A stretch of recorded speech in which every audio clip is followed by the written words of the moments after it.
I took part in the Brackeys Game Jam. For those who don't know, a Game Jam is basically an event where you have to make a game in a short period of time and around a given theme. This jam was 7 days long and the theme was What's Behind the Door. I immediately came up with some ideas like a game about a sentient door monster thingy that goes around eating people. I know, the idea is weird, but in the end I decided to make a horror game. So the idea of the game would be to have two different worlds that you move between. One of which is this weird, empty white world and the other is the real world. Then there will be a door in the white world that will keep showing up over and over again, meaning that it would fit in with the theme nicely. I also wanted to add some sort of monster and jump scares because my previous two horror games didn't actually have any real jump scares, so I figured let's add them to this one. Now I personally think that those games with monsters running around the entire time, jump scaring you over and over and over again are really boring and not even all that scary. I think they're just meant to be played by kids because kids are, well, profitable. However, I didn't want to do that, so I decided to only add a couple of jump scares and then one big one at the end. Now, I'm about to basically spoil the entire game, so if you haven't played it yet, then you can play it using the link in the description. You can play the game for free both on Windows and on Mac, and I would really appreciate it if you played it. Now it was time to actually get started on making the game. I started off with making the first white world level. This was really simple to do, so I just made a floor with a white material and made the skybox white as well. Then to make it look a little better, I turned up the intensity of the lighting, and there you go, an alternate reality. In this first level I added a couple of invisible triggers all around the player which would spawn a door behind them when they were triggered. Because the triggers are around the player, it meant that no matter which direction the player would walk in, they would always hit one of the triggers. This worked pretty well, however, because the world is completely white, it meant that the player didn't really see when he was walking around. So instead I decided to add this black scarecrow. Due to the complete contrast between the white world and the black scarecrow, it meant that the player would always walk towards it. After that I added some spooky effects when the player gets close enough and when they interact with the door, and the next scene would be loaded. On the second day it was time to start making the first real world level. This will take place in a dark spooky forest. I placed this upside down car and a bunch of fire particles on it. Don't ask me how the car even got there in the middle of the forest because there aren't even any roads on or anything, but whatever.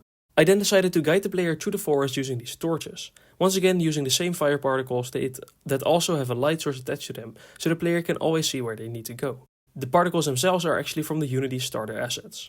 I added triggers to the torches and a script that will activate the next torch when the player collides with the trigger. I then added this little house which is actually a toilet, but I thought it looked pretty cool and fit well with the dark forest. Later I added the ability to interact with the door as well, which would trigger a simple jump scare. The final torch would sit on a small table with a gramophone playing some old 1920s music. It sounded a little creepy and I added it a little bit to make sure it sounded like it actually came from this old gramophone.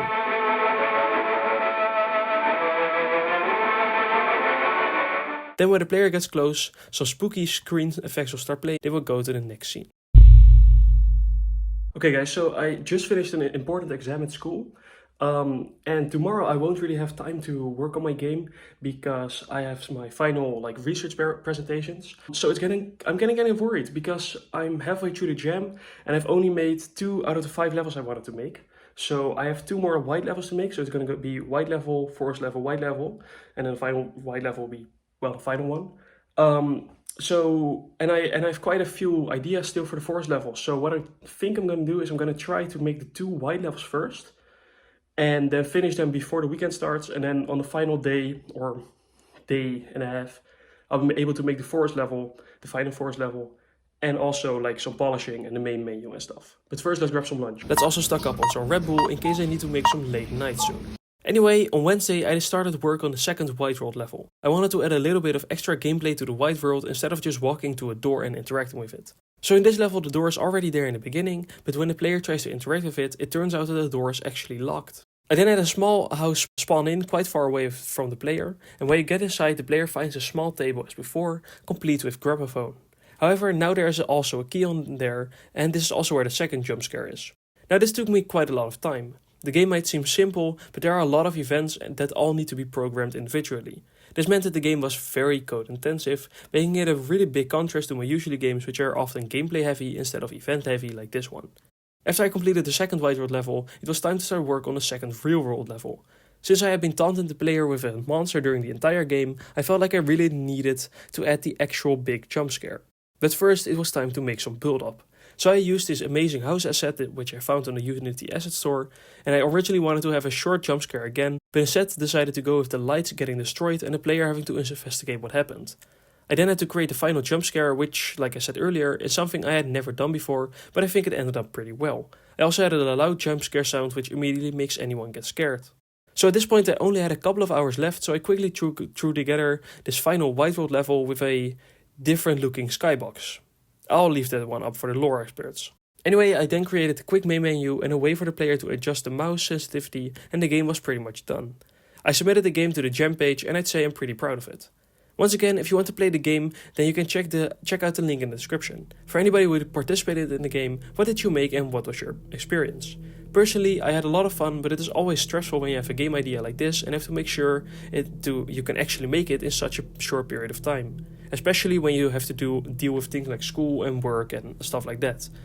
I'll be playing and rating as many games as I can in the next couple of days, and I highly recommend you guys do the same.